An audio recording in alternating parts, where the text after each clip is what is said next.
Okay, today we're going to talk about pronoun antecedent agreement. Now, you know that a pronoun is a word like he or she or something that replaces a noun. And we've got to make sure that the antecedent and the pronoun agree. And the antecedent is what the pronoun is referring back to.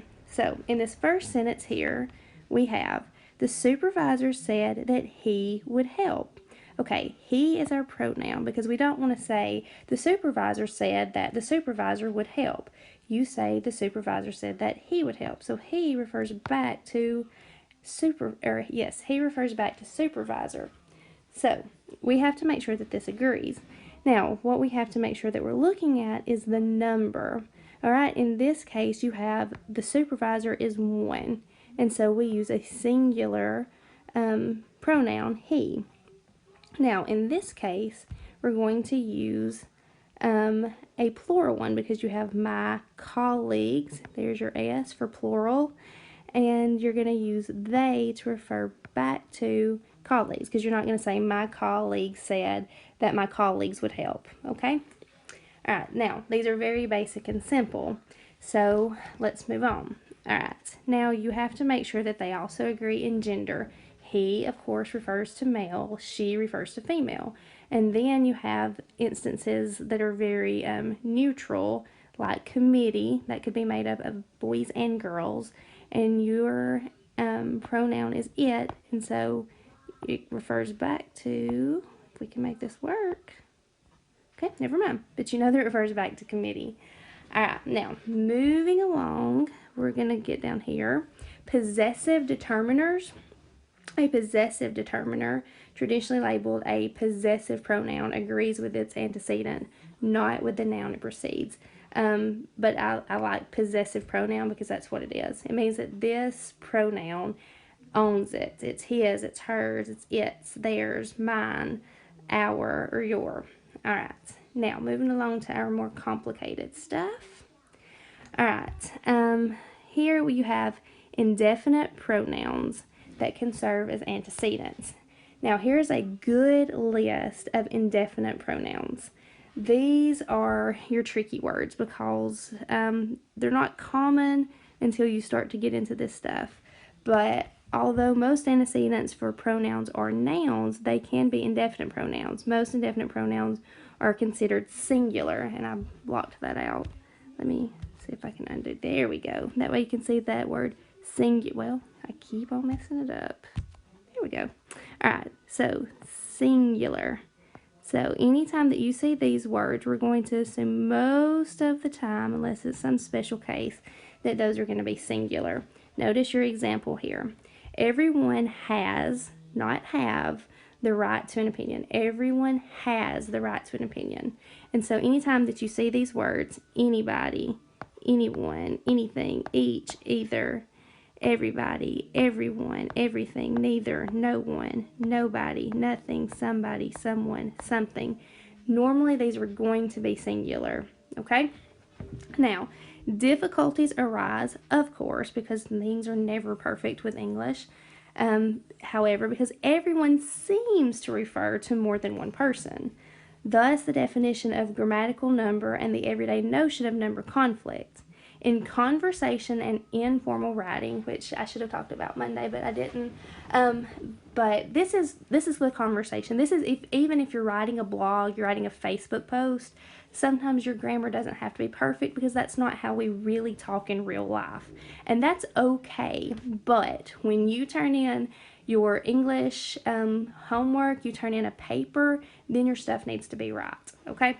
So going back to the sentence, in conversation and informal writing, a plural pronoun or determiner is often used with the singular everyone.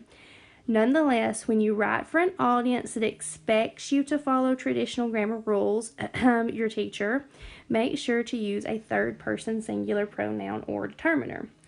Like, for instance, each of these companies has their books audited. No, you would say each of these companies has its books audited because you're talking about each. Everyone has the combination to their private locker. Nope, everyone has the combination to his or her private locker. You can avoid awkwardness of using his or her by using an article instead, or by making the antecedent noun and the possessive determiner both plural, or by rewriting the sentence using the passive voice. So if you want to get really complicated, you can rearrange the sentence so that you're not having to worry about the pronoun antecedent agreement. And here's some examples. Everyone has the combination to a private locker. Students have combinations to their private lockers. The combination to a private locker is issued to everyone. All right. Next example.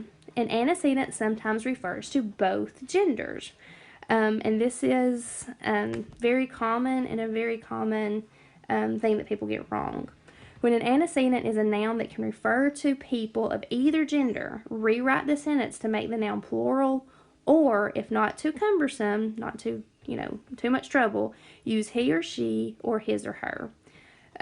Example, lawyers represent their clients, but we all know women can be lawyers or men can be lawyers. So singular, you would say a lawyer represents the clients he or she has accepted.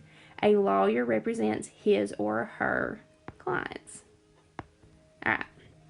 So, and then here it's just a little warning about not getting sexist in your language, but we'll move on. All right, now, number 3, the pronoun agrees with the nearer of two antecedents joined by or nor. So anytime that you see or, you have to choose whatever is closest to the antecedent, just like when we did subject-verb agreement. If a singular and a plural antecedent are joined by or nor, place the plural antecedent second and use a plural pronoun. All right. Either Jennifer or her roommates will explain how they choose their majors. So you can really just kind of mark this out and say what makes sense with the rest of it.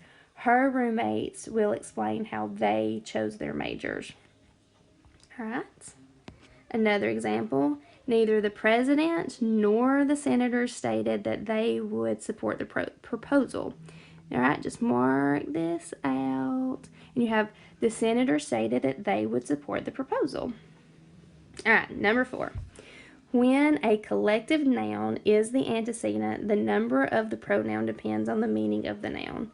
And this is just where it just honestly gets tricky because you really have to stop and think, okay, what is the antecedent and what is really going on in the sentence? Here's some examples. The choir decided that it or they would tour during the winter rather than in the spring. Now we know choir is made up of several people, typically, unless you're a really small church. But normally it's several people. But anyway, the choir decided that they would tour during the winter rather than in the spring. But because the choir decided as a unit, choir should be considered singular because they're all going on tour together. So the singular form its replaces the plural they. The committee may disagree on methods, but they must agree on basic aims. Because the committee members are behaving as individuals, committee is regarded as plural. The plural form they replaces the singular it. All right, now always remember, if you have questions, please contact me. You have several different ways to do that, and I will be posting your exercise before too long. And remember that it is due by a minute before midnight on Friday night. All right. If you have any questions, contact me. Thanks.